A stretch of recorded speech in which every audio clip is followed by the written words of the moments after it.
વાતાવરણ જ્યારે પોકાર કરતું હોય, પ્રકૃતિ જ્યારે પોકાર કરતી હોય, અને એવા સમયે ભગવાન જ્યારે પધારવાના હોય, નદીઓના જળ જ્યારે ઝંપી જતા હોય, પંખીઓ પોતાના કલરવને શાંત કરી દેતા હોય, લતા પુષ્પ વેલીઓ ઝાડને જ્યારે વીંટાઈ જતી હોય, ત્યારે નક્કી માનવું કે મારો ઠાકોર આવશે. આષાઢસ્ય પ્રથમ દિવસે કવિ કાલિદાસનું એક સુંદર મજાનું રચિત અષાઢ મહિનાનું બહુ સુંદર વર્ણન કર્યું છે.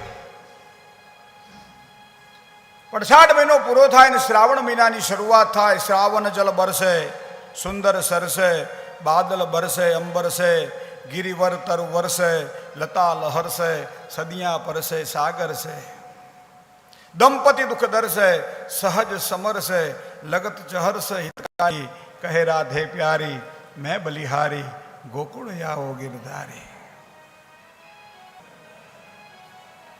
પણ પુણ્ય જ્યારે જેને કહેવાય ને પાંગરે ને, ત્યારે પ્રકૃતિ વાતાવરણ એવું કરી આપે કે બે શબ્દો કાનમાં પડે તોય આપણને આનંદ આનંદ થઈ જાય. ઘટમાં ફરે ઘડિયાળ ને કાંડે બાંધીને કાં ફરો, પુરુષોત્તમ કહે પ્રાણિયા ઘટ ભીતર જોયા કરો.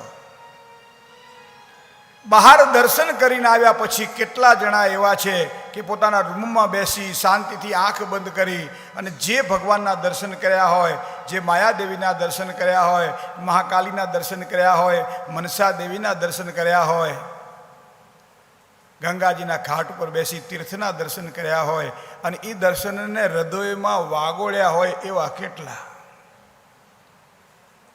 પાંડુરંગજી બહુ સરસ વાત કરતા આઠવલેજી શાસ્ત્રી કે તમારું ખાલી શરીર ચાલે છે ને એ પ્રવાસ છે. તમારું શરીર જે ચાલે છે ખાલી પ્રવાસ છે, પણ શરીરની સાથે મન જો ચાલે તો એને યાત્રા કહેવામાં આવે છે. તો આપણે તો બધા પ્રવાસી છીએ ભાઈ, યાત્રાળુ તો કોઈ છીએ નહીં. કારણ કે પછી આપણને જે ખાધેલું છે, જોયેલું છે એને વાગોળવાની ટેવ નથી. અરે મંદિરમાં પ્રદક્ષિણા કરવા જઈએ ને ત્યારે પણ ભગવાન શ્રીના દર્શન કર્યા હોય, એના શૃંગારના દર્શન કર્યા હોય, એ શૃંગારના દર્શનને આંખ દ્વારા કર્યા છે, પણ હૃદયની અંદર એને ઉતારવાના છે. તો એ હૃદયની અંદર ઉતારવા માટે આપણા ઋષિમુનિઓએ આપણને પ્રદક્ષિણા આપી છે. પ્રદક્ષિણા તે પરિતઃ કરોમી, પદે પદે યામ પરિપૂજયામી, સદ્યોસ્ય મેદ્યાદિ ફલમ દદામી, તમ સર્વ પાપ ક્ષય હેતુ ભૂતા પ્રદક્ષિણા તે પરિતઃ કરો મેં. ડગલે ડગલે મારા પાપ બળે એટલા માટે પ્રદક્ષિણા હોય છે. હું તો હા વાંચું કહું કે આ જગતની અંદર, આ કળિયુગની અંદર કદાચ આ આપણી સાધનાઓ વિખાઈ જતી હોય એવું લાગે છે.